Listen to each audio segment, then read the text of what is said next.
جو دنیا میں بندے کو روحانی بیماری لگی ان میں ایک آخرت کو ترجیح نہ دینا ہے، تو اس کا علاج ہے بندہ قبرستان جائے۔ اور جب قبرستان جائے گا نا، سیدنا علی المرتضیٰ رضی اللہ تعالیٰ عنہ کسی قبر پہ ٹھہرتے تو فرماتے کل تو ہماری طرح تھا اور کل آئندہ ہم تمہاری طرح ہوں گے۔ یہ بہت بڑا جملہ ہے، گزشتہ کل تو اور ہم ایک جیسے تھے اور آئندہ کل ہم اور آپ ایک جیسے ہوں گے۔ تو یہ بندے کو یاد قبر پہ آتی ہے۔ ہمارے ایک دوست ہیں، ان کے ایک جاننے والے مجھ سے ایک مرتبہ ملے، انہوں نے کہا استاد جی اسے ذرا سمجھائیں، ہر وقت گانے سنتا ہے، ہر وقت گناہ کے کام، ہر وقت بد نظری، بہت سی چیزیں۔ میں نے کہا یار اگر سمجھانا تھا تو اس کے منہ پہ نہ کہتے، اس کی عزت نفس متاثر ہوگی۔ میرے کان میں کہتے، علیحدہ کہتے، تخلیہ میں کہتے، پھر میں اسے کسی طریقے سے تدبیر سے سمجھاتا۔ انسان کی ایک عزت نفس بھی ہے، تو اس کو ذلیل کر کے تو بندہ تبلیغ نہ کرے نا، اس کو عزت دے کر بندہ سمجھائے۔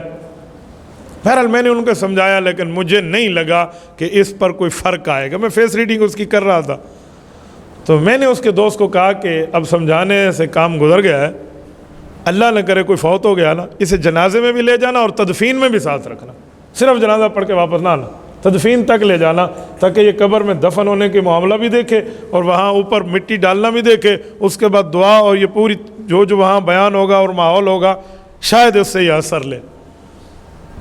اتفاق سے ان کے محلے میں شاید کوئی فوتگی ہوئی اور یہ جنازے کے ساتھ چلے۔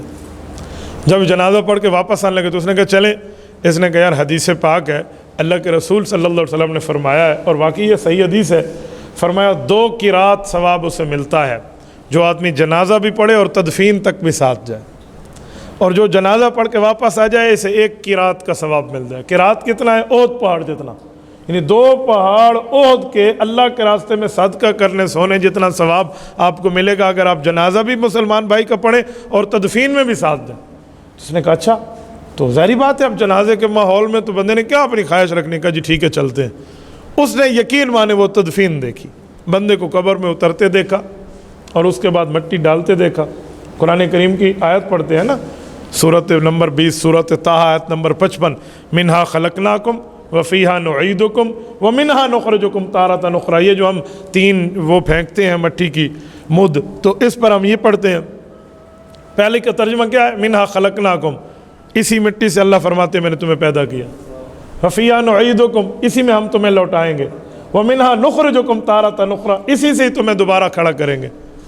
تو یہ انسان کیا آخرت تو ہے، اس پہ تو کوئی دوسری رائے نہیں ہے۔ تو ہمارے دوست اس کو یہ بتاتے رہے اپنے ساتھی کو، اس کے بعد دعا ہوئی اور جو واپس جانے لگے۔ اور اس وقت وہاں کے مولوی صاحب نے بہت اچھا ایک کام کیا، 2 منٹ 3 منٹ کی ایک گفتگو کی دعا سے پہلے۔ انہوں نے صحیح حدیث پاک سنائی، صحیح مسلم میں حدیث ہے، حضور پاک علیہ السلام کے صحابی ہیں حضرت عمرو بن عاص رضی اللہ عنہ، بہت بڑی شخصیت ہے، اذہن العرب، ان کے بارے میں آتے ہیں کہ عرب کے ذہینوں میں ایک ذہین تھے۔ جب یہ ایمان لانے لگے نا تو خود چل کے آئے تھے مکہ سے مدینہ، حضور علیہ السلام کی ہجرت تک مکہ میں حضور پہ ایمان نہیں لائے، جنگیں ہو گئیں، بدر احد ہو گئی، ایمان نہیں لائے۔ یہ جب آنے لگے نا، خالد ابن ولید اور حضرت عمرو ابن عاص رضی اللہ عنہما اکٹھے آئے مسلمان ہونے کے لیے مدینہ، 500 میل کا سفر کیا ہے مکہ مکرمہ سے۔ تو جبرائیل امین حضور پاک علیہ السلام کے پاس آئے، کہا ہمارے پاک پیغمبر رب کریم نے آپ کو ایک خوشخبری دی ہے کہ آپ کے پاس مکہ مکرمہ کی زمین نے اپنے جگر کے 2 گوشے توڑ کے بھیجے۔ بڑے بہادر لوگ تھے، بڑے صاحب فراست بندے تھے۔ آپ علیہ السلام نے صحابہ خوشخبری سنائی اور یہ دونوں تشریف لے آئے۔ حضرت خالد ابن ولید نے آ کر عرض کیا یا رسول اللہ میں معافی مانگتا ہوں، مجھ سے بت پرستی ہوئی ہے، گناہ ہوئے ہیں، خطا ہوا ہے، میں شرک میں مبتلا تھا، آپ کے مقابلے میں جنگ میں آیا ہوں، کیا میں کلمہ پڑھوں؟ میرے لیے معافی ہے۔ آپ علیہ السلام نے فرمایا الاسلام یہدم ما کان قبلہ، اسلام 100 سال کا کافر بھی لے آئے نا تو پچھلے سب چیز اللہ معاف کر دیتا۔ حضرت خالد ابن ولید نے کلمہ پڑھا اور گوشہ اسلام میں داخل ہو گئے۔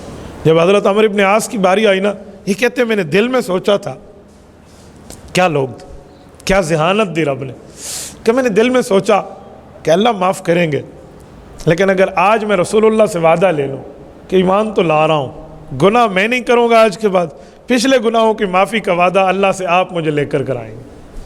وہی ہوا، آپ علیہ الصلوۃ والسلام نے ہاتھ آگے کیا تو حضرت عمرو ابن عاص نے اپنے ہاتھوں کو ایسے بند کر لیا.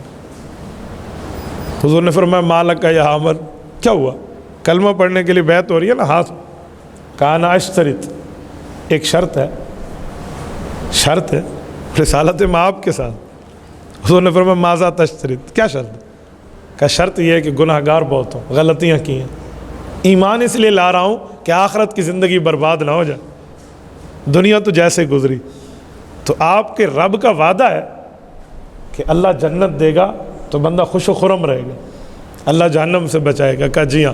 کہا آپ میرے ساتھ وعدہ کر لیں، یہ اللہ سے لے کر آپ مجھے دیں گے، میں ابھی کلمہ پڑھ رہا ہوں. آپ علیہ السلام نے اسی جگہ وعدہ فرمایا، ایک کلمہ پڑھ کے مسلمان ہوں. اس مولوی صاحب نے اس قبر کی تدفین پر یہی حدیث سنائی کہ جب حضرت عمرو ابن عاص فوت ہو رہے تھے نا، یہ صحیح مسلم میں، تو انہوں نے اپنے بیٹوں کو بلایا، کہا میں صحابی رسول ہوں اور میں رسول اللہ کا خادم رہا ہوں، میں نے آپ علیہ الصلوۃ والسلام کا ساتھ دیا ہے، لیکن قبر کا خوف ہے.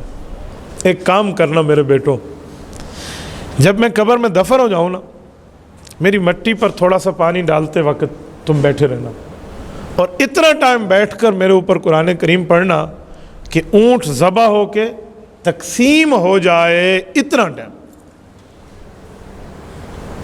اونٹ ذبح ہو کر تقسیم ہو جائے، ایک بڑا ٹائم، 2 ڈھائی 3 گھنٹے کا پروسیس ہے.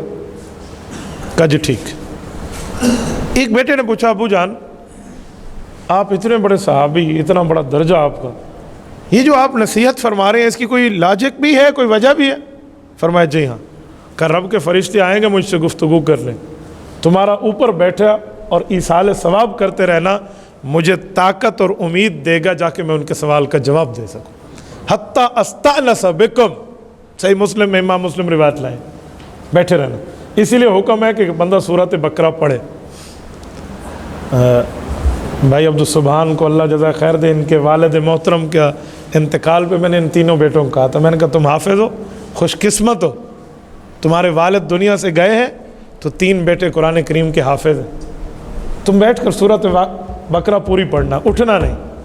تو بڑی خوش قسمتی ہے حضرت. جانا تو سب نے ہے دنیا سے، لیکن بندہ ایسا جو ہے نا کیا کہتے ہیں ماحول لے کر جائے کہ پیچھے پڑھنے والے بھی بیٹھے ہوں تو آخرت میں تو وہاں تدفین پر مولانا یہ حدیث سنائی تو مجھے وہ دوست کہہ رہے تھے کہ ہمارے ساتھی نے جب یہ سنا نا اور وہاں سے واپس پلٹے تو اس کا دل دنیا سے پلٹ گیا. 2-4 دنوں میں وہ اسے کال کر کے کہتا تھا کہ بھائی نماز میں اکٹھے ہی چلے گئے فلاں جگہ. شروع میں مطلب مسجد ہے نا، تھوڑی سی جھجک محسوس کرتا ہے، تو آہستہ آہستہ اللہ نے اسے ہدایت دی ہے اور رب العزت نے اس کی ہدایت کو قبول فرمایا. تو یہ موت ایسی چیز ہے، موت کے معاملات ایسی چیز ہیں، قبر و آخرت ایسی چیز ہے. تبھی تو اللہ کے رسول نے فرمایا فَإِنَّهَا تُذَكِّرُ الْآخِرَةَ، تم قبرستان جاؤ گے آخرت کی یاد تمہیں آئے گی. تبارك الذي نزل الفرقان على عبده ليكون للعالمين نذيرا.